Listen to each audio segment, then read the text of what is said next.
Okay, we are now learning the Sefer Maril Kashet and Neshama, telling us a mirror to our faces, a mirror to our souls, and we've been through Reuven, Shimon, Levi, Yehuda. Now we're up to Issachar.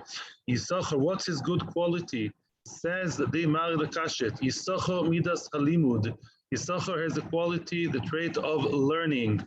To be a learned person is not just something you do. It's not just the most important mitzvah to learn Torah. It's a quality. It's a way of behavior. To learn Torah doesn't mean you just learn Torah as if you're learning math or anything else. Issachar, learning Torah, means that the Torah changes the person. The Torah refines the person, as it says many places, as we see in reality. The more the person is connected to Torah the right way, the more he is actually becoming better. Now, my question is, first of all, as we asked yesterday, why is Issachar the one connected to learning more than Levi? Levi were the Shevet who always used to learn, even in Mitzrayim. They almost never sinned. Why is Issachar? We're going to see that now. Habusha nimsheches milimud Torah. The busha, that bashfulness he spoke about, that good kind of humility he spoke about in the previous Shevet, which was Yehuda, is derived from Torah. Why? I think because the more you learn Torah, the more you realize how small you are.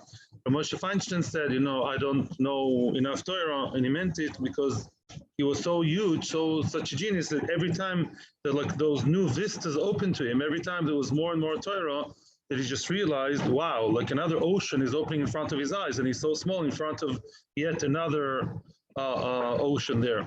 What's the main quality you need in order to have the middot of limud?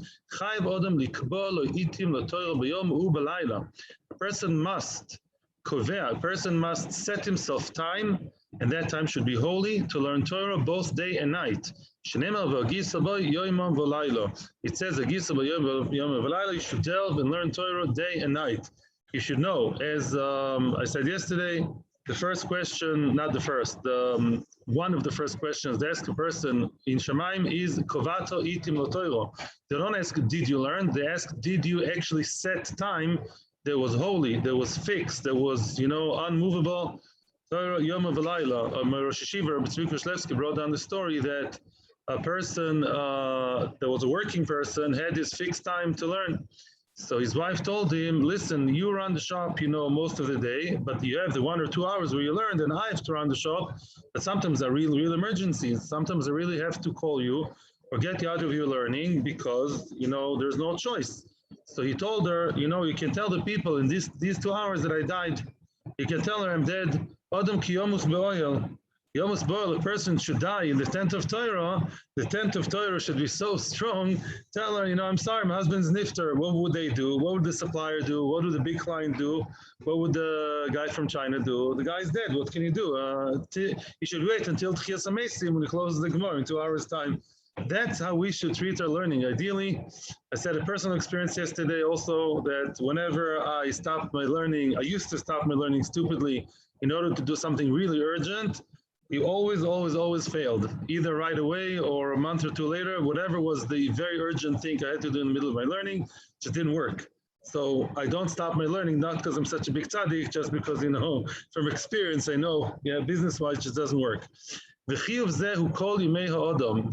commitment is for the entire life of the person. By the way, I just want to go back to the word Valayla. The Mishnah Berurah points out, and that's a bit tricky in the summer, every night one has to learn something. Even if you learn a few psukim, you have to have some kind of learning by night. To fulfill the mitzvah, you have to do some learning by day and some learning by night. And these have to be fixed. That's not easy, but we got to try. We got to do it. It says, "Upen yasuru milvavcha kol yemei chayecha." Those words of Torah, lest they be removed off your heart the entire days of your life. You can't say, "I've done the course. I did a PhD." The famous joke of the Rov. There's a joke, and unfortunately, some people don't get it. There was a Rov once in a town, and he's just started the job. He started the first Shabbos there. He gave a very nice sermon, between Kabbalah Shabbos and Ma'ariv. Everyone's very happy. And after davening, after everyone was about to leave home, after they shook his hand, he started learning. He had some free time. He sat and learned like a good Yid. So Motzei Shabbos, they fired him. You got a letter, you're fired, Rabbi. He asked why. So they said, we saw you learning on Shabbos. He said, great, right, I did. Well, they said, no, we want a rabbi already finished the degree. We don't want someone still has to learn. We want someone who's done it, So anyway, that's unfortunately, that's not the situation. You can learn and learn your entire life, and you just begin to get tipa min hayam, a drop from the sea. Oh, why Issachar more than anybody else?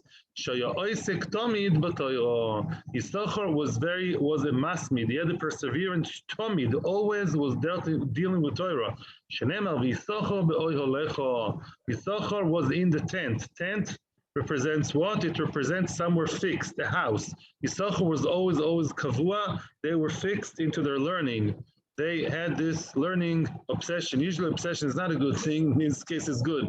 They were learning all the time. They were fixed. They were not like here, there, and everywhere. They did not learn whenever they had time. And we also know Issachar is like a donkey. A donkey is a very stubborn animal, and it's a hard-working animal. They were hard at work. They took their learning very seriously, like the donkey takes his work. And so too, Issachar, it says, remember we learned at the end of the first parak of Bava Kama, if you behave like Issachar, you set yourself into learning, you get a lot of brachos of richness, wealth, wisdom, v'chulei. May we all be able to learn Torah as much as possible. Either we dedicate the entire day to Torah, half a day, 2 hours a day, whatever we dedicate for Torah has to be fixed and serious. May we be zocheh to be like Issachar, and we get, like Issachar, we get sachar. Yesh sachar l'pulotech. Thank you very much.